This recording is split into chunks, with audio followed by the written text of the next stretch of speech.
मित्रांनो, कालच्या तासाला आपण सबऑर्डिनेट क्लॉजेस बघितले आणि सबऑर्डिनेट क्लॉजेसचे प्रकार पाहिलेत आपण. त्यामध्ये पहिला नाउन क्लॉज पाहिला. नाउन क्लॉजच्या नंतर ॲडजेक्टिव्ह क्लॉज, ॲडजेक्टिव्ह क्लॉजच्या नंतर ॲडव्हर्बियल क्लॉज, असे 3 क्लॉज आपण पाहिलेत. त्यामध्ये आपण एक पाहिलं होतं की नाउन क्लॉज, ॲडजेक्टिव्ह क्लॉज आणि ॲडव्हर्बियल क्लॉज ह्या तिघांमध्ये जर साम्य असणारं ते म्हणजे दॅट हा जो शब्द होता, दॅट हा जो वर्ड होता, तो काही ठिकाणी तो कंजंक्शनचं काम करत होता, तर ॲडजेक्टिव्ह क्लॉजमध्ये तो रिलेटिव्ह प्रोनाऊनचं काम करत होता. मग आपल्याला ते ओळखायचे. त्यामध्ये काल पाहिलं होतं आपण की नाउन क्लॉज हे व्हॉट हा प्रश्न जर तुम्ही प्रिन्सिपल क्लॉजला विचारला तर नाउन क्लॉज मिळतो. मग नाउन क्लॉजचे फंक्शन जर ते वर्बच्या आधी जर क्लॉज आला तर तो सब्जेक्ट असतो. वर्ब बीचं रूप असेल आणि बीच्या रूपाच्या नंतर म्हणजे इज किंवा वॉचच्या नंतर जर तो क्लॉज आला तर तो कॉम्प्लिमेंटचं काम करतो. आणि सकर्मक क्रियापदाच्या नंतर जर तो आला म्हणजे ॲक्शन वर्बच्या नंतर तो जर आला तर तो ऑब्जेक्टचं काम करतो. तसंच 2 ऑब्जेक्ट असणारा जर वर्ब असला तर त्याच्यामध्ये डायरेक्ट ऑब्जेक्टचं देखील काम क्लॉज करू शकतो नाउन क्लॉज. ॲडजेक्टिव्ह क्लॉजचं आपण एक वैशिष्ट्य पाहतो की ते नाउन किंवा प्रोनाऊन विषयी माहिती देण्यासाठी त्या नाउन किंवा प्रोनाऊन नंतरच वापरलं जाईल. ते झालं ॲडजेक्टिव्ह क्लॉज. आणि ॲडव्हर्बियल क्लॉज हे जे आपण पाहिले होते त्याच्यामध्ये बघा एक सो दॅट होतं. सो दॅट जवळ आले तर ते पर्पज, ॲडव्हर्बियल क्लॉजचा पर्पज असते. सो दॅटमध्ये जर गॅप पडला थोडक्यामध्ये सो आणि दॅटच्या मध्ये जर एखादा ॲडजेक्टिव्ह किंवा ॲडवर्ब आले तर ते रिझल्ट दाखवणारा क्लॉज असतो, तो ॲडव्हर्बियल क्लॉज ऑफ रिझल्ट असतो. आणि दॅटनं जर रिझन दाखवलं आहे, कारण दाखवलं आहे, थोडक्यामध्ये दॅटच्या ऐवजी तुम्हाला जर बिकॉज वापरता आले तर समजायचं ते ॲडव्हर्बियल क्लॉज ऑफ रिझन असेल. तर मी फळ्यावर एक जवळपास 21 उदाहरणं दिली. हे 21च्या 21 उदाहरणं दॅट क्लॉजचीच आहे. ते तुम्हाला ओळखायचं याच्यामध्ये नेमकी की ते ॲडजेक्टिव्ह क्लॉज आहे का ॲडजेक्टिव्ह क्लॉज आहे का नाउन क्लॉज आहे की ॲडव्हर्बियल क्लॉज आहे ते आपण ओळखूया. चल पाहूया पहिले.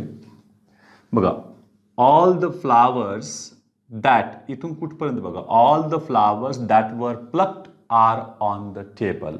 याच्यामध्ये बघा 2 वर्ब दिसतं, इथं वर आणि इथं आर. याचा अर्थ एक क्लॉजचा आहे आणि एक मेन क्लॉजचा आहे याच्यामध्ये. बघा बरं, मग दॅट पासून घेतलं बघा, दॅट हे रिलेटिव्ह प्रोनाऊन आहे. दॅट वर प्लक्ड इथपर्यंतच हा क्लॉज आहे. हा माहिती देतोय कोणाची, तर ह्या फ्लावर्स या नाउन विषयी माहिती देतोय. म्हणजे नाउनच्या मागं नाउनची माहिती देणारा तो कोण असणार आहे, तो ॲडजेक्टिव्ह क्लॉज असणार आहे. यालाच आपण रिलेटिव्ह क्लॉज म्हणतो. मग मेन क्लॉज कोणता आहे असं विचारात सांगताना पाहिजे. All the flowers are on the table हा झाला याच्यातला मेन क्लॉज. आणि सबऑर्डिनेट क्लॉज कोणता झाला, दॅट वर प्लक्ड, जो ॲडजेक्टिव्ह क्लॉज या नावाने ओळखलेला आहे. दुसरं उदाहरण बघा, आपण त्या क्लॉजला पहिले अंडरलाईन करून घेऊया. चला, that the train will be late इथपर्यंतच हा क्लॉज आहे. याचा अर्थ हे पुढे आलेलं हे वर्ब आहे आणि हे मेन क्लॉजचा तो भाग आहे. Is certain means it is certain. तुम्ही प्रश्न विचारा व्हॉट इज सर्टन, तर उत्तर भेटेल that the train will be late. ही गोष्ट सर्टन आहे. मग वर्बच्या आधी जर आलेला असेल तर हा काम करतोय सध्या सब्जेक्टचं, आणि सब्जेक्टचं काम करण्याचा अधिकार फक्त एकाच क्लॉजला आहे आणि तो म्हणजे नाउन क्लॉज. नाउन क्लॉज काय काम करतो इथं, सब्जेक्टचं, हे कळालं आपल्याला. तिसरं उदाहरण बघा, I told him that he was stupid. बघा, आय टोल्ड हिम दॅट इतकं तुम्ही अंडरलाईन करून घेतलंय. आता त्याचं व्हॉटचं उत्तर आहे का बघा बरं. ते I told him what did I tell him, मी त्याला काय सांगितलं, तर सांगितलं दॅट ही वॉज स्टुपिड. मग याच्यामध्ये हे वर्ब झालं आणि डाय ट्रान्झिटिव्ह आहे, हे झालं याच्यातलं इनडायरेक्ट ऑब्जेक्ट, आणि म्हणजेच हा डायरेक्ट ऑब्जेक्टचं काम करणारा नाउन क्लॉज झालेला आहे. बघा, नाउन क्लॉज फंक्शन होऊन सुद्धा आपल्याला ओळखता येईल. चौथं उदाहरण बघा, I am very glad that I can help you. That I can help you हा इथं क्लॉज अंडरलाईन केलेला आहे. कशाची माहिती देतं बघा बरं, आय एम व्हेरी ग्लॅड, इथं व्हॉटचं उत्तर ते भेटत नाहीये. मग तुम्ही विचारा, I am very glad, why am I very glad, मी का एवढा आनंदी आहे. That I can help you, मी तुला मदत करू शकतो म्हणून मी फार आनंदी आहे.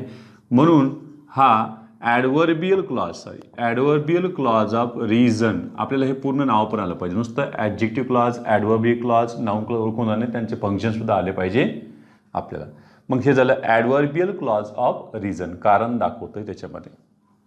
पाचवं उदाहरण बघा, पाचवं उदाहरण बघा, he required some rest that he was tired, थकलेला होता. He required some rest why did he required some rest असा प्रश्न विचारा. का का त्याला थोडी विश्रांती हवी होती. दॅट ही वॉज टायर्ड म्हणजे हे सुद्धा ॲडव्हर्बियल क्लॉज ऑफ रिझनमध्येच जातं, कारण याच्यातून तुम्हाला कारणाचाच बोध होतो, कॉजचा बोध होतो. चालेल. 6वं उदाहरण बघा. She wrote his name in her diary so that आलं बघा, ते जवळजवळ आले म्हणजे यावरून तो क्लू मिळाला आहे तुम्हाला सो दॅटहून. So that she should not forget him. यामध्ये तुम्हाला ॲडव्हर्बियल क्लॉज ऑफ पर्पजचा बोध झालेला आहे. हेतू याच्यामध्ये कळतं. कशातून? एवढ्या भागातच का आला आम्हाला तो हेतू आहे म्हणून सो दॅट जवळजवळ आले होते. 7वं उदाहरण बघा. The possibility is that he is afraid of snakes.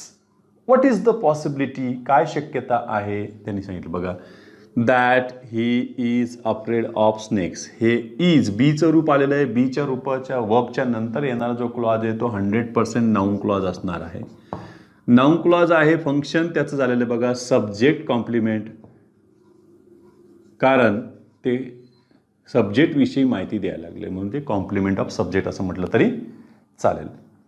8वं उदाहरण बघा बरं. अंडरलाईन केलं तर लक्षात येईल. That he is honest is known to all.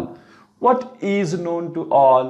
कोणती गोष्ट सर्वांना माहिती आहे? That he is honest. मग इज नोन हे याच्यातलं वर्ब आहे. मग वर्बच्या आधी येणारा हा कोण झाला? सब्जेक्ट. आणि सब्जेक्ट फक्त एकाच क्लॉजला होता येतं, ते म्हणजे नाऊन क्लॉजला, बाकी कोणाला होता येत नाही. 9व्या क्रमांकाचं उदाहरण बघा. शी वॉज सो लेझी दॅट. याच्यामध्ये पण सो दॅट आहे, पण सो दॅट जवळ नाही आलं नाही तर ते पर्पज झालं असते बघा. शी वॉज सो लेझी दॅट शी कुड नॉट गेट अप अर्ली. हे त्याचं रिझल्ट आहे. What was the result of her laziness? ते उत्तर मिळालं दॅट शी कुड नॉट गेट अप अर्ली. मग यांच्यामध्ये हे ॲडव्हर्बियल क्लॉज ऑफ रिझल्ट, परिणामाचा बोध याच्यामध्ये होतो.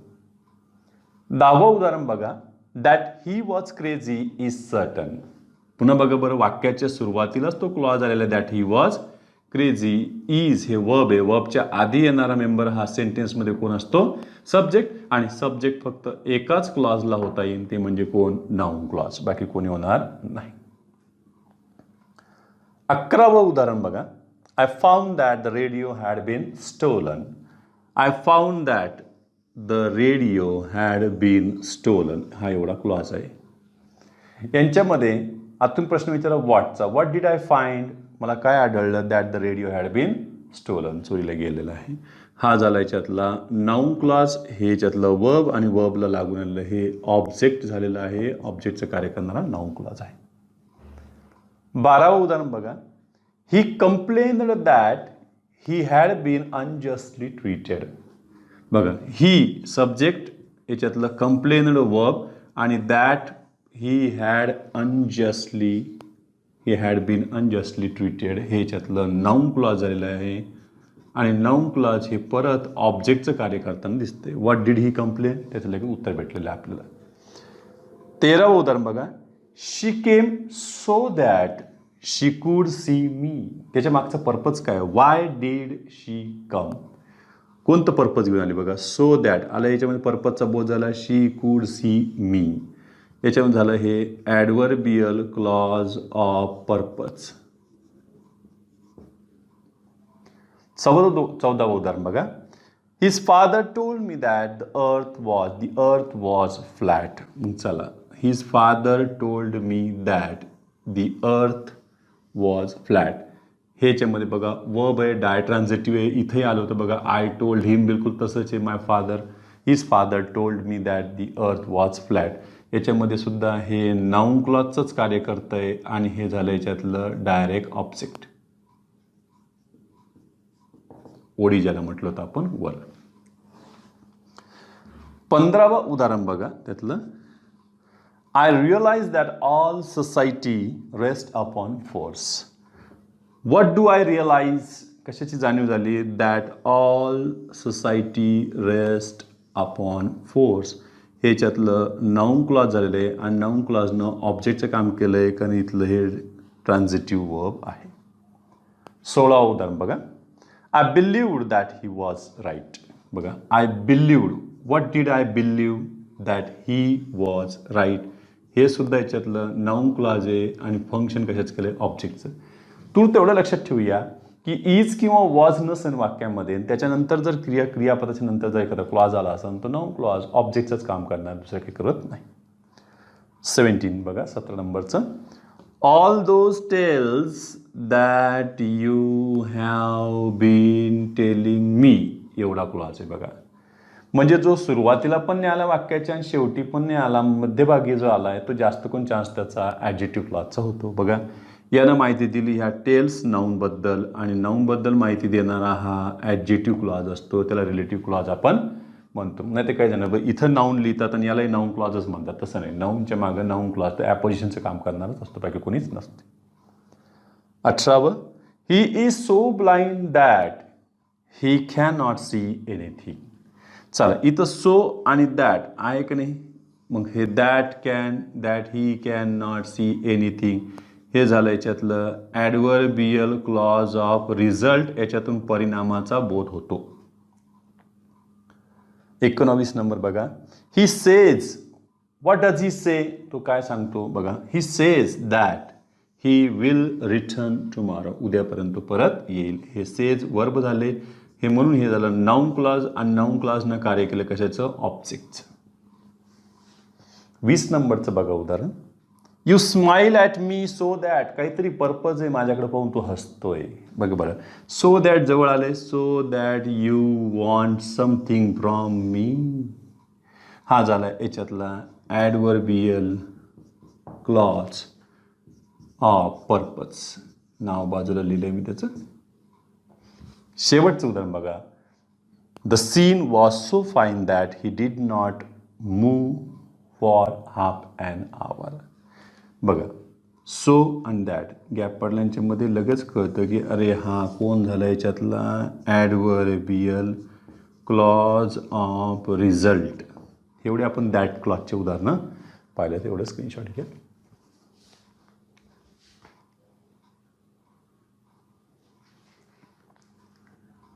दॅट क्लॉज विषयी आपण आताच पाहिलं बघा. तो नाऊन क्लॉज असू शकतो, ॲडजेक्टिव्ह क्लॉज असू शकतो, किंवा ॲडव्हर्बियल क्लॉज ऑफ पर्पज, रिझन, किंवा तो रिझल्ट असू शकतो. त्यामध्ये बघा तिघांची कंपॅरिझन सुरूच आहे आपली आणखीनही. त्यामध्ये सगळ्यात पहिलं तर आपण नाऊन क्लॉज, त्याच्यानंतर पाहिलं होतं ॲडजेक्टिव्ह क्लॉज, ज्याला आपण रिलेटिव्ह क्लॉज देखील म्हणतो, आणि लास्ट वन त्याच्यात शेवटचा पाहिला होता तो म्हणजे ॲडव्हर्बियल क्लॉज. या तिघामध्ये आपण तुलनेमध्ये पाहिले की नाऊन क्लॉज जो आहे तो व्हॉट या प्रश्नाचं उत्तर आहे. नाऊन क्लॉजचं एक वैशिष्ट्य आहे की नाऊन क्लॉज हा सब्जेक्टच्या ठिकाणी येऊ शकतो, म्हणजे वर्बच्या आधी, किंवा तो वर्बच्या नंतर सुद्धा येऊ शकतो. झालं या ठिकाणी, म्हणजे तुम्हाला व्हॉट ह्या प्रश्नाचं उत्तर मिळाले की झाले, हे सब्जेक्टचं काम करेल इकडे, इकडं तो सब्जेक्ट बनेल, आणि इकडं जर आला तर तो एकतर ऑब्जेक्ट बनेल, नाही तर तो कॉम्प्लिमेंट बनेल, सब्जेक्ट कॉम्प्लिमेंट असं मी लिहून ठेवलं आहे. ॲडजेक्टिव्ह क्लॉजचं एक वैशिष्ट्य आम्ही पाहिलं आहे की ते नाऊन किंवा प्रोनाऊनला जोडूनच येतील. झालं ते ॲडजेक्टिव्ह क्लॉज. आणि ॲडव्हर्बियल क्लॉज हे फंक्शन सांगत राहतील. बाकीचे एक 9 फंक्शन्स आहे आपल्याकडे, ते आपल्याला पाहावे लागतील. म्हणजे यामध्ये आपण पाहिलं होतं बघा की ते मॅनर असू शकतात, प्लेस असू शकतात, टाईमचं काम करू शकतात. त्याच्यानंतर आणखीन 3 पर्पज बनू शकतील, रिझल्ट होऊ शकतात, रिझन होऊ शकतात. आणखीन शेवटचे 3 राहिले, त्याच्यामध्ये कंडिशनचं ते काम करू शकतात, कॉन्ट्रास्ट होऊ शकतात, आणि शेवटचं कंपॅरिझनचं काम करू शकतात, डिग्रीचे. यातला आपण बेसिक स्ट्रक्चर काल पाहिलेत. एक चार्ट तयार होऊन जाईल आपल्याकडं लगेच रेडीमेड. यात पहिला आपण की दॅट या कंजंक्शननं सुरू होणारा हा क्लॉज. लक्षात ठेवायचं हे व्हॉटचं उत्तर आहे, तेव्हाच हा नाऊन क्लॉज असेल, अन्यथा नाही. दुसरं आपण एक पाहिलं होतं की नाऊनला जोडूनच जर असं दॅट रिलेटिव्ह प्रोनाऊननं क्लॉज सुरू झाला तर आपण याला ॲडजेक्टिव्ह क्लॉज किंवा रिलेटिव्ह क्लॉज म्हणतो. तो या अँटीसेडंटला जोडून येतो. आणि इकडं आपण 3 पाहिले होते की एक सो दॅट असं जर आलं तर याला आपण पर्पज म्हटले होते, ॲडव्हर्बियल क्लॉज ऑफ पर्पज. दुसरा जो घेतला होता सो दॅट असं त्यांच्यामध्ये अंतर आले तर इथून जो तयार होतो तो म्हणजे ॲडव्हर्बियल क्लॉज ऑफ रिझल्ट. त्याला कन्सिक्वेन्स हे देखील नाव लक्षात ठेवायचं. आणि तिसरा एक पाहिला होता आपण तो म्हणजे बिकॉज ह्या अर्थानं जर दॅट क्लॉज आला तर बघा दॅट कंजंक्शन आले, हे बिकॉज या अर्थानं असेल त्याला रिझन किंवा कॉज हे नाव द्यावे. हे झालं एक टप्पा आपला गाठला. आपण दुसरा पाहूया आता आपण.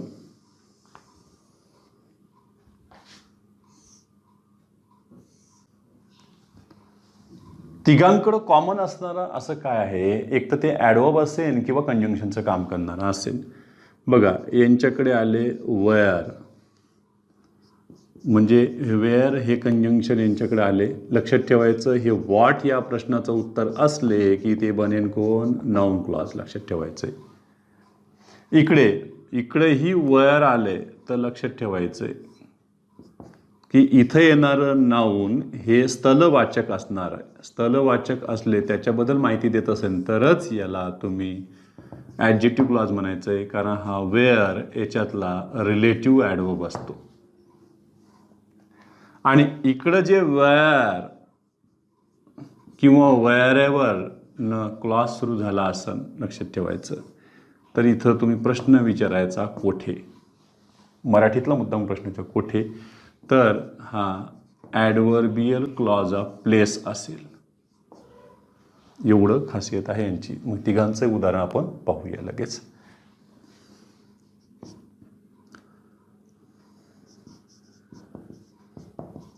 This is the school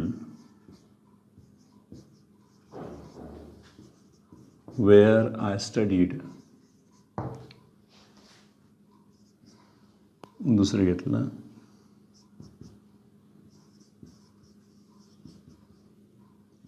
I do not know where she lives. तिसरं उदाहरण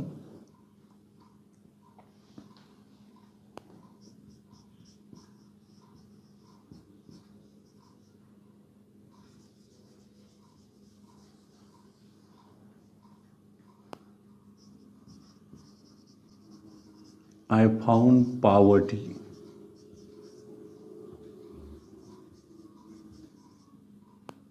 where I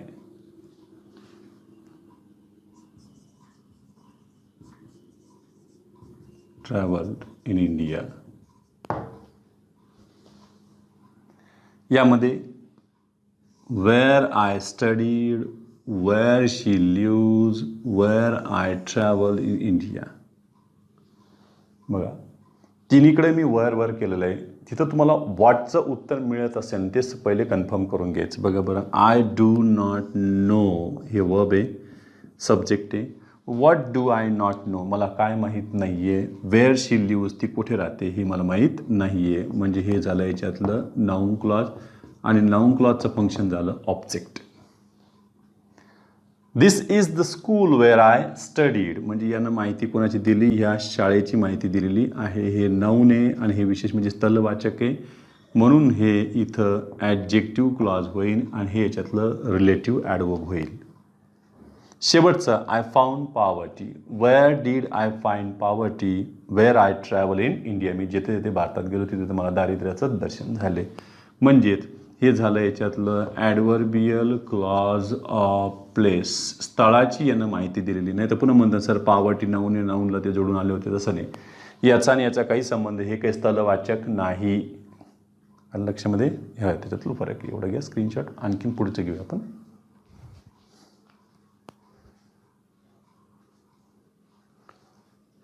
याच्यामध्ये बघा पहिलं उदाहरण आय विल लिव्ह, मी तेथेच राहील. प्रश्न विचारा. कोठे, कायचं उत्तर भेटत नाही बघा. आय विल लिव्ह, व्हॉट उत्तर मिळत नाही. पण व्हेअर, कोठेचा प्रश्न विचारा बघा. मी कोठे राहील, व्हेअर यू लिव्ह, तू जेथे राहशील तिथेच मी राहील. याचा अर्थ हे ॲडव्हर्बियल क्लॉज ऑफ प्लेस, नुसतं प्लेस लिहिलं तरी चालतं, काही फरक नाही पडत. दुसऱ्या उदाहरण बघा. दिस इज द गार्डन, परत गार्डन विषयी काहीतरी माहिती दिलेली आहे बघा. Where we met each other, ही बाग का महत्वाची ते बागेविषयी बघा. Which garden, where we met each other, हे झालं याच्यातलं ॲडजेक्टिव्ह क्लॉज, ज्याला रिलेटिव्ह क्लॉज म्हणतो, हे याच्यातलं रिलेटिव्ह ॲडवर्ब झाले. आय नो, फक्त आय नो नाही येते. आय नो द प्लेस, मला ते ठिकाण माहीत आहे, त्या ठिकाणाविषयी माहिती काय दिली, वेअर वाईल्ड रोजेस ग्रो, जंगली गुलाब वाढतात. म्हणजे यानं माहिती पण कोणाची दिली, प्लेसची, ह्या नावाविषयी. जसं इथं या नावाविषयी माहिती, स्थळाविषयी, ह्या स्थळाविषयी माहिती दिली, हे सुद्धा याच्यातलं ॲडजेक्टिव्ह क्लॉजच झालेले आहे. चौथं उदाहरण बघा. You should jump, you should jump what, हे उत्तर मिळत नाही. तर पुन्हा म्हणतात सर हे शूड जम्प वर्ब होते, वर्बला लागून आले होते, लगेच ते ऑब्जेक्ट झाले, असे उगे अंदाजे टोले मारायचे नाहीत. बघा अर्थ लावा म्हणजे तुमचं कळ. यू शुड जम्प, तू उडी मारावीस. काय नाही, कोठे असा प्रश्न विचारा, कायच नाही, कोठे, कोठे मारावीस. Where there is a mattress, म्हणजे हे झालं याच्यातलं ॲडव्हर्बियल क्लॉज ऑफ प्लेस, स्थळ दाखवणारं झालेलं आहे. पाचवं उदाहरण बघा. Put the keys where we can find them easily. आता काय करतात, कीज, सर कीज नाऊन आले, लगेच डोक्यामध्ये गेले, सर नाऊनला लागून आलेला क्लॉज तुम्ही सांगितला होता सर, तो ॲडजेक्टिव्ह क्लॉज असतो, कुठेही ॲडजेक्टिव्ह क्लॉज नसतं. हे काही स्थलवाचक आहे का, तर नाही आहे. एवढाच तुम्ही अर्थ लावा ना मेन क्लॉजचा, उरलेला जो मेन क्लॉज असतो. Put the keys, put the keys, चाव्या ठेव, चाव्या ठेव, चाव्या ठेव. काय उत्तर मिळत नाही, चाव्या ठेव. कोठे, कोठे प्रश्नाचं उत्तर मिळालं, where we can find them easily. याचा अर्थ हे झालं याच्यातलं ॲडव्हर्बियल क्लॉज ऑफ प्लेस, स्थळाची माहिती त्यानं दिलेली आहे. I shall remain, I shall remain where I am, मी जिथे आहे तिथेच मी राहील. याचा अर्थ हे सुद्धा याच्यातलं ॲडव्हर्बियल क्लॉज ऑफ प्लेस, स्थलवाचकच झालेलं आहे. आणि शेवटचं बघा. The dog followed me, the dog followed me wherever I went. प्रश्न लगेच करा तुम्ही, where did the dog follow me, कुठे कुठे त्याने पाठलाग केला. अरे जिथे जिथे मी गेलो तिथे तिथे तो कुत्रा माझ्या मागं होता. मग यांच्यामध्ये सुद्धा झालं हे ॲडव्हर्बियल क्लॉज ऑफ प्लेस, स्थलवाचक ते झालेले आहे. तर एवढं तुम्ही स्क्रीनशॉट घेऊन टाका.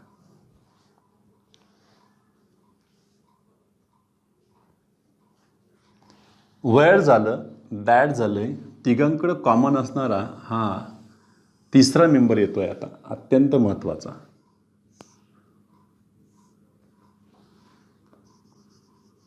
वेन येथे कंजंक्शनचं काम करेल. लक्षात ठेवायचं हे वेननं जरी सुरू झालं तरीही व्हॉट या प्रश्नाचं उत्तर असेल तर ते नाऊन क्लॉज असेल, एक तर सब्जेक्ट किंवा ऑब्जेक्टचं काम करताना तुम्हाला आढळेल.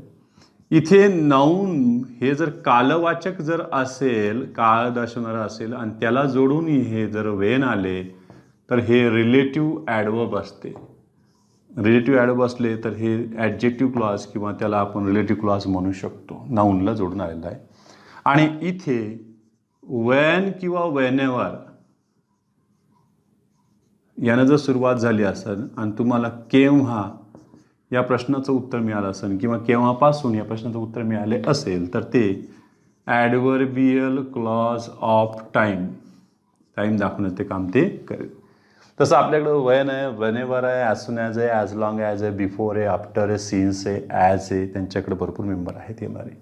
आपण सध्या फक्त कॉमन असणारं वेन वेन वेन तिघांकडे परीक्षेत मुद्दाम करून असेच उदाहरण जास्त करून टाकलेले आहेत. पाहूया त्यांच्यामध्ये आपण.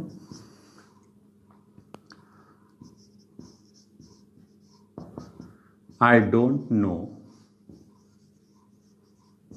when I shall return. एक दुसरं त्याच्यामध्ये दिलं बघा. It was Sunday when we meet each other. तिसरं घेतलं त्याच्यामध्ये.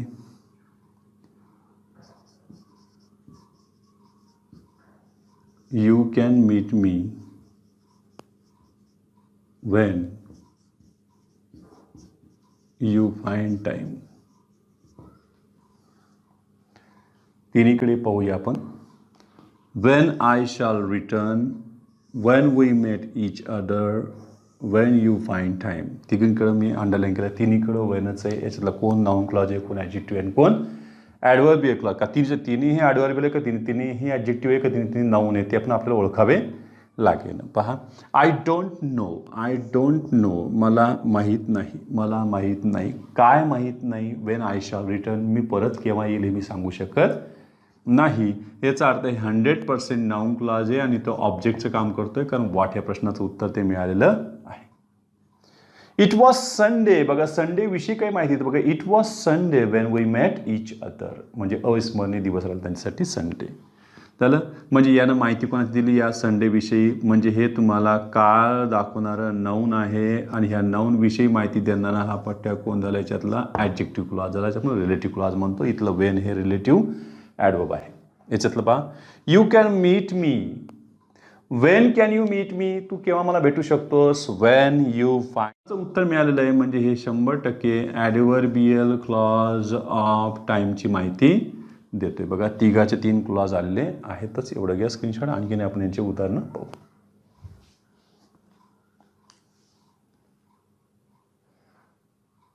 बघा, एक 6 ते 7 उदाहरणं आहेत. याच्यामध्ये कोणतं टाईम क्लॉज आहे, कोणतं ॲडजेक्टिव्ह क्लॉज आहे, कोणतं नाउन क्लॉज आहे आपण पाहूया. सगळ्यात पहिले अंडरलाईन त्यांना करून घेऊया. I will sing whenever you like. एक, we shall have lunch when the guest come. When I was crossing the road. 1950 was the year when India became the republic. You will be free the moment when you finish your work. The exact time when the theft took place. इथपर्यंतच आहे, कारण हे verb आहे बघा. बरं, परत एकदा म्हणजे इथं बंदिस्त झालं. मध्यभागी क्लॉज आलेला आहे. क्लू तुम्हाला मिळालेला असणंच. आणि सुरुवातीला आलेलं बघा, when I sit in the meditation. इथं कॉमा आहे, लक्षात ठेवायचं आहे, हे महत्त्वाचं. नाही तर बस वाक्याच्या सुरुवातीला आला की नाउन क्लॉज सब्जेक्ट, वाक्याच्या सुरुवातीला की नाउन क्लॉज सब्जेक्ट, कुठेही डोकं लावायचं नाही. ते वर्बच्या आधी आला पाहिजे. वर्बच्या आधी येऊन तो सब्जेक्ट जर ते वाक्याची सुरुवात करून देत असेल तर तो काय म्हणायचा आपण, नाउन क्लॉज. इथं बघा बरं, आय विल सिंग, मी गाईल, पण केव्हा. वेन एव्हर यू लाईक, जेव्हा तुला आवडेल तेव्हा मी गाईल. म्हणजे हे याच्यातलं ॲडव्हर्बियल क्लॉज ऑफ टाईम झालेलं आहे. दुसरं बघा, वी शॅल हॅव लंच. आता काही जण म्हणतं सर लंच हे नाऊन आले, नाऊनला लागूनच आलं आहे. लंच ही दुपारची वेळ असते, दुपारची वेळेची ती माहिती द्यायला लागली. तसं नाही आहे. त्यांनी काय म्हटलेलं आहे, वी शॅल हॅव लंच, आपण दुपारचं जेवण घेऊ, पण केव्हा घेऊ. वेन द गेस्ट कम, पाहुणे आल्याच्या नंतर. म्हणजे हे सुद्धा याच्यातलं ॲडव्हर्बियल क्लॉज ऑफ टाईमचीच रचना झालेली आहे. When I was crossing the road. बघा, इथं कॉमा आलेला आहे, म्हणजे याचा अर्थ हे पुन्हा एकदा टाईम क्लॉज आहे, ॲडव्हर्बियल क्लॉज ऑफ टाईम.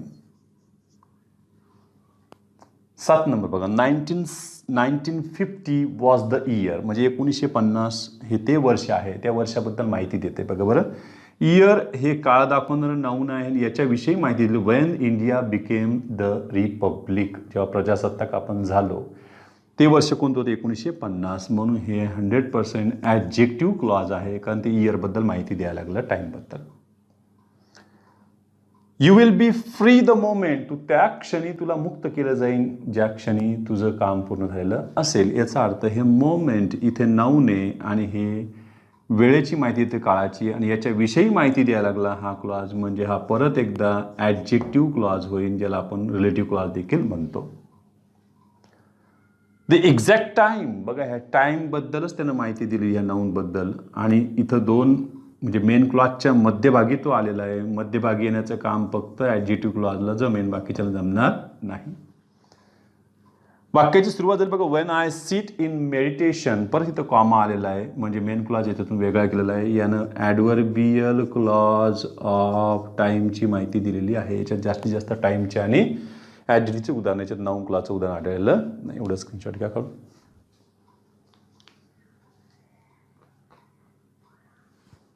दॅट, वर, वेन आणि आता वायकडे आपण प्रवेश करतोय. बघा बरं, हे सुद्धा खूप महत्त्वाचं आहे.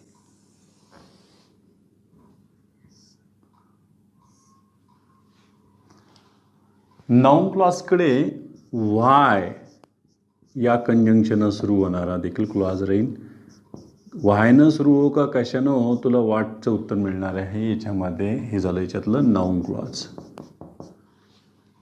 त्याच्यानंतर इथे नाऊन जे येईल ते रिझन. लक्षात ठेवायचं, रिझन हाच शब्द जर इथं नाऊनच्या रूपात आला आणि त्याला जोडून जर इथं वाय हे रिलेटिव्ह ॲडवर्ब आले तर हा ॲडजेक्टिव्ह क्लॉज होईल, ज्याला आपण रिलेटिव्ह क्लॉज देखील म्हणतो. आणि इकडचा जर विचार केला तर इकडं वाय अस्तित्वात नाही. चला, एक मेंबर कमी झाला. पण 3 ठिकाणी तुम्हाला गोष्ट दिसली बघा. पहिल्या याच्यामध्ये काय दिसलं आहे, दॅट तिघांकडं पण आहे. त्याच्यानंतर तिघांकडं वेअर आहे, तिघांकडं काय वेन आहे. ह्यांच्याकडं जास्त परीक्षकांचं लक्ष असतं, यांच्याकडे कमी असते. याच्यातला एक मेंबर कॉम्पिटिशनमधून आऊट झालेला आहे. बघूया दोघांनाच उदाहरण. रिझन वाय आलं तर तो ॲडजेक्टिव्ह क्लॉज समजायचा, नाही तर तो कोण समजायचा, नाउन क्लॉज. एवढं तर आपण क्लिअर झाले कॉन्सेप्ट. बघा बरं, त्याच्यामध्ये पहिलं घेतलं मी याच्यात, I know the reason why she has helped me.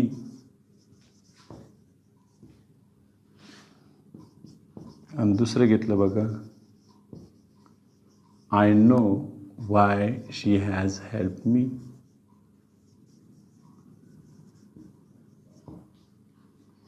अगे कॉन्सेप्ट क्लिअर होईल यांच्यामध्ये. बघा बरं, इथं ही तेच वाक्य आहे, तेच क्लॉज आहे, इथंही तोच क्लॉज आहे. मग काय झालं फरक दोघांमध्ये?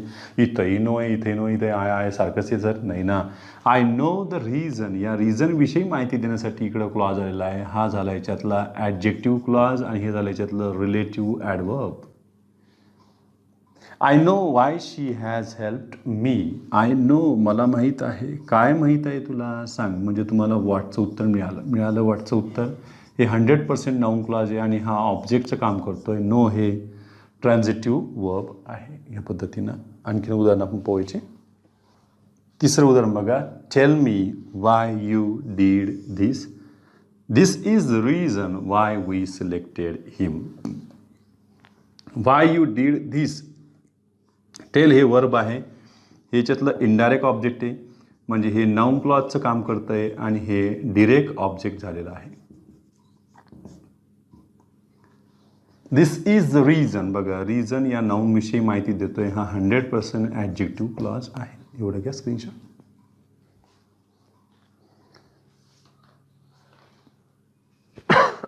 आणखीन एक मेंबर आपण माहीत करून घेतोय, तो म्हणजे यांच्याकडे ही हू, WHO हू हे इथं कंजंक्शनचं काम करतं. सन हूनं जरी सुरू झालं तर हे व्हॉटचंच उत्तर असणारे नाउन क्लॉजचं काम करणार आहे. इकडे जे हू येईल ते रिलेटिव्ह प्रोनाऊनचं काम करेल आणि हे हू याच्यामध्ये ॲडजेक्टिव्ह क्लॉजचा परिचय करून देईल. पुन्हा इकडे विचारलं तर लगेच त्याचं उत्तर तयार आहे की इकडे हू अस्तित्वात नाही. चला, एक मेंबर कमी झालेला आहे परत एकदा रेसमधून. उदाहरण पाहू त्यांचं पण.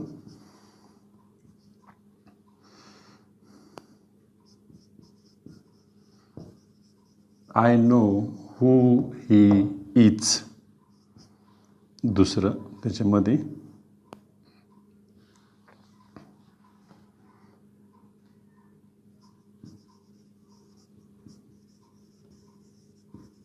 I met the girl who had helped you. दोन्हीकडे विचार करा. ह्याच्यामध्ये बघा, नो वर्ब आहे, सब्जेक्ट आहे, who he is. Who he is. I know, मला माहिती आहे. कोण? मला माहिती आहे. काय माहिती आहे की हू ही इज, तो कोण आहे हे मला माहीत आहे. म्हणजे हे 100% यातलं नाउन क्लॉज आहे आणि फंक्शन त्याचं ऑब्जेक्ट झालेलं आहे. इथे बघा, I met the girl who had helped you, जिने तुला मदत केली होती. बघा, हे कोणाबद्दल माहिती देतं आहे? ह्या नाउनविषयी माहिती देतं आहे. म्हणजे हे 100% कोण झालेलं आहे? Adjective clause. एवढं घ्या स्क्रीनशॉट करून.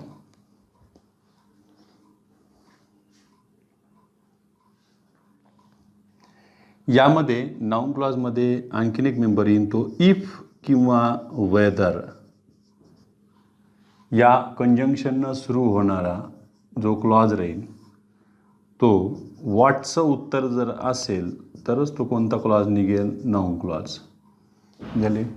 इकडे इफ वेदर नसणार, दोघंही याच्यामध्ये नाही, तर म्हणजे एक जागा इथली रिकामी झाली. कुठे म्हणजे इकडं इफ वेदर येण्याचा संबंध राहिला नाही, एक क्लॉज बंद झाला. इकडे मात्र इफ किंवा वेदर येऊ शकते. वेदर आले तर ऑर नॉट ह्या पद्धतीने हे याच्यामध्ये ॲडव्हर्बियल क्लॉज ऑफ कंडिशनचं कार्य करेल. ॲडव्हर्बियल क्लॉज ऑफ कंडिशन यांच्याकडे इफ वेदर नाही आहे, यांच्याकडं आलेलं आहे. बघा बरं, फक्त 3 याच्यामध्येच आहे. दॅट, वेअर, वेनमध्येच आपण 3 इकडे कॉमन गोष्टी पाहिल्या होत्या. यांच्यामध्ये बघा,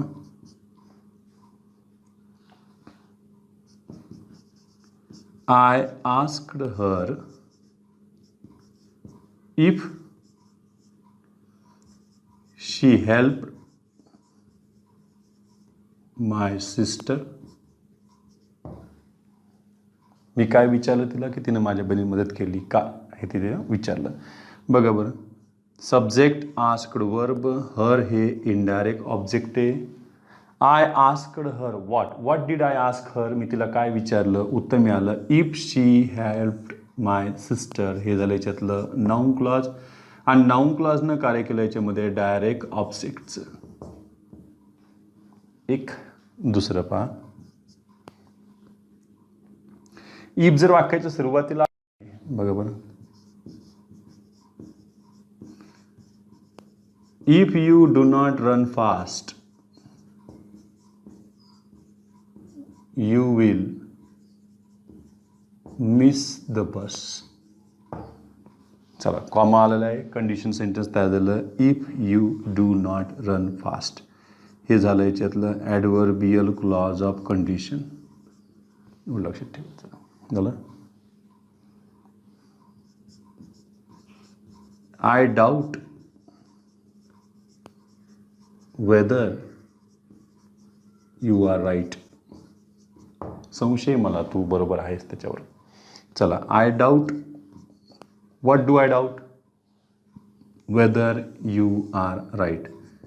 हे झालं याच्यात नाऊन क्लॉज. नाऊन क्लॉज कायचं काम करतं त्याच्यामध्ये, ऑब्जेक्टचं. एवढं घ्या स्क्रीनशॉट.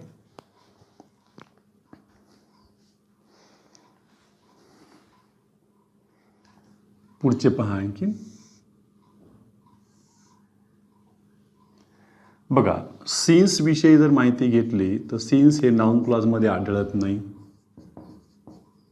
सिन्स ॲडजेक्टिव्ह क्लॉजमध्ये सुद्धा आढळत नाही. सिन्स इकडे 2 ठिकाणी आढळत आहेत. बघा बरं, सिन्स आता कसं ओळखणार, ज्या सिन्सचा अर्थ लक्षात ठेवायचा केव्हापासून, म्हणजे व्हेन, सिन्स व्हेन या अर्थाने ते लावलं तर लक्षात येईल. बघा, केव्हापासून या अर्थाने लावलं तर हा ॲडव्हर्बियल क्लॉज ऑफ टाईम होईल. एक. दुसरं, सिन्सचा अर्थ तुम्ही बिकॉज किंवा ॲज असा लावला तर हा ॲडव्हर्बियल क्लॉज ऑफ रिझन किंवा कॉज होईल. या दोघांमध्ये आपल्याला त्याला बसवायचं आहे. पाहूया आपण त्याच्यामध्ये उदाहरण.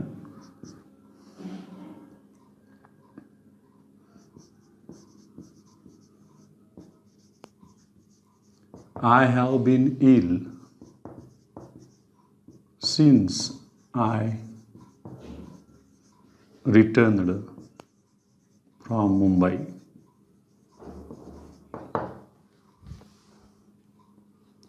I have been ill. मला बरं वाटत नाहीये, मला बरं नाहीये. केव्हापासून रे? बघा, since I returned from Mumbai, म्हणजे यानं टाईमविषयी माहिती दिलं. ॲडव्हर्बियल क्लॉज ऑफ टाईममध्ये हे जाईल. एक. दुसरं बघूया. Since the stone was heavy we could not move it. का हलू शकलो नाही आपण त्याला? Since it was heavy, since the stone was heavy, we could not move it. It means what? It means the stone. We could not move the stone because the stone was heavy. म्हणजे यानं बिकॉजचा अर्थानं वापरलं म्हणून याला आपण ॲडव्हर्बियल clause of reason म्हणूया, कारण दाखवणार. बघा उदाहरण दिलं मी, since he is kind hearted. Since he is kind hearted, everyone respects him. तो कसा आहे, मनाने चांगला आहे, त्याच्यामुळे प्रत्येकजण त्याचं काय करते, सगळेजण त्याचा आदर करतायत. कारण दिलेलं आहे बघा याच्यामध्ये ॲडव्हर्बियल क्लॉज ऑफ रिझन, रिझनचाच बोध यांच्यामध्ये होतोय. सिन्स शी वॉज इन्सल्टेड,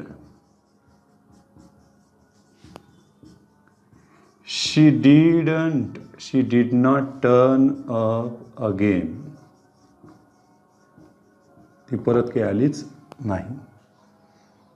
केव्हापासून आली नाही, जेव्हापासून तिचा अपमान झाला असं म्हटलं तर हा टाइम क्लॉजमध्ये जाईल.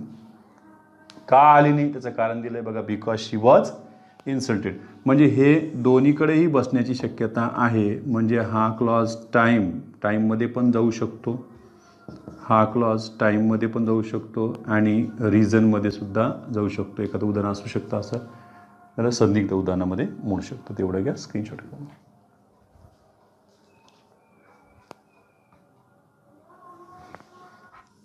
शेवटचं आहे अत्यंत महत्त्वाचं,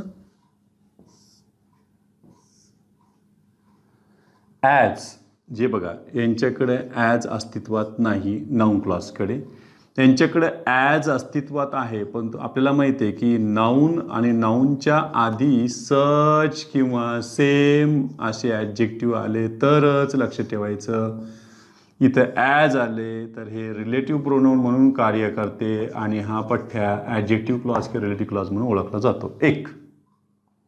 दुसरे जे आहे यांच्याकडं 5 नमुने तुम्हाला आढळतील बघा बरं. पहिला त्यातला ॲज, ह्या ॲजचा अर्थ इथं व्हेन असला तर याला तुम्ही टाइम क्लॉज मानायचं. एक. दुसरं अत्यंत महत्त्वाचं ते म्हणजे ॲजचा अर्थ तुम्ही जर सिन्स किंवा बिकॉज असा जर लावला तर बघा बरं काय काय अर्थ निघताय त्याची. सिन्स किंवा तुम्ही बिकॉज असा अर्थ लावला आहे ॲजचा तर हा रिझन दाखवणारा बनतो. 2 झाले. तिसरं पहा त्यांच्यामध्ये ॲजवरून तुम्ही ॲज इफ असा जर अर्थ लावू शकले त्याच्यामध्ये ॲज झालं तर हे इथे मॅनर दाखवण्याचं काम करेल. म्हणजे रीत, क्रिया कशी घडते याच्यामध्ये काही पटकन क्लू मिळत नाही. चौथ्यामध्ये आलेलं आहे बघा बरं, रचना आली अशी ॲजची किंवा सो ॲजची. तर इथे एक लक्षात ठेवायचं, यातून तुम्हाला कंपॅरिझन किंवा डिग्रीचा बोध होईल. 5वा जो मेंबर आहे अत्यंत महत्त्वाचा तो म्हणजे यांच्यामध्ये ॲडजेक्टिव्ह येईल आणि ॲडजेक्टिव्हला जोडून असं ॲज येईल. त्यावेळेला हे ॲज दो ह्या अर्थानं वापरले जाते तेव्हा त्याला कॉन्ट्रास्ट म्हणायचं. बघा बरं प्रत्येक ठिकाणी दॅट क्लॉज तरी 5 वेळेस तिन्ही मध्ये आला होता. इथं बघा बरं हे 5 आणि 1 मिळून 6 वेळेस ॲजवाला कंजंक्शन येऊ शकते किंवा इथं रिलेटिव्ह प्रमाणे येऊ शकते. बघूया तिथं प्रत्येकाचं उदाहरण एक एक एक छोटे छोटे बघा. Such stories as you read are interesting.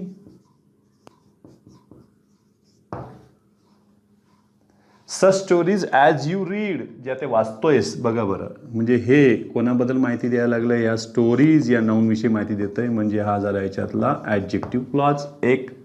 सच आले का बघायचं, सच ॲज जोडीला आलेलं आहे म्हणजे हे ॲडजेक्टिव्ह क्लॉज आहे 100%. एक. दुसरं मी याच्यात दिलं बघा बरं, as she heard the sad news, she started crying, ती लगेच रडायला लागली. चला, as she heard the sad news किंवा जशीच तिनं बातमी ऐकली, दुःखद बातमी ऐकली, ती रडायला लागली. चला, म्हणजे यांच्यामध्ये तुम्हाला बोध होतो तो म्हणजे टाईम क्लॉजचा. हा झाला ॲडव्हर्बियल क्लॉज ऑफ टाईम. आता सगळे ॲडव्हर्बियलचे हे 5च्या 5 उरलेले, त्यांचे फक्त जे फंक्शन माहीत पाहिजे आम्हाला. तिसरं दिलं बघा बरं याच्यात, as the stone was heavy we could not move it. मुद्दाम करून मी सीचंच वाक्य घेतले समजण्यासाठी. बघा, as the stone was heavy, याच्यातून तुम्हाला रिझनची माहिती झाली, का हलू शकलो नाही याचं कारण इथं दिलेलं आहे, बिकॉजच्या अर्थानं वापरलेलं आहे. त्याच्यानंतर बघा, do as I tell you, असं एक वाक्य आपण आधीसुद्धा घेतले होते बघा. तू कर, कसं कर, जसं मी सांगतो तसं कर. म्हणजे डू याच्यातलं हे झालं मेन क्लॉज, आणि ॲज आय टेल यू यावरून तुम्हाला मॅनरचा बोध होतो, क्रिया कशी घडली ती कळतं याच्यामध्ये. पाचवं बघा, डिग्रीचं उदाहरण, कम्पॅरिझनचं उदाहरण बघा. He is as busy as you are. तू जितका व्यस्त आहे तितका तो देखील व्यस्त आहे. हे झालं याच्यातलं ॲडव्हर्बियल क्लॉज ऑफ कम्पॅरिझन. आणि लास्ट वन बघा, 6वं, rich as he is, he is not happy. बघा बरं, म्हणजे काय असू नये, though he is rich he is not happy या अर्थाने. बघा रचना कशी आहे, रिच ॲज ही इज म्हणजे ते ह्या अर्थानं आलेलं आहे बघा, दो ही इज रिच या अर्थानं आलेलं आहे. म्हणजे हे काय झालं याच्यातलं ॲडव्हर्बियल क्लॉज ऑफ कॉन्ट्रास्ट किंवा त्याला कन्सेशन देखील म्हणतो. एवढं घ्या स्क्रीनशॉट.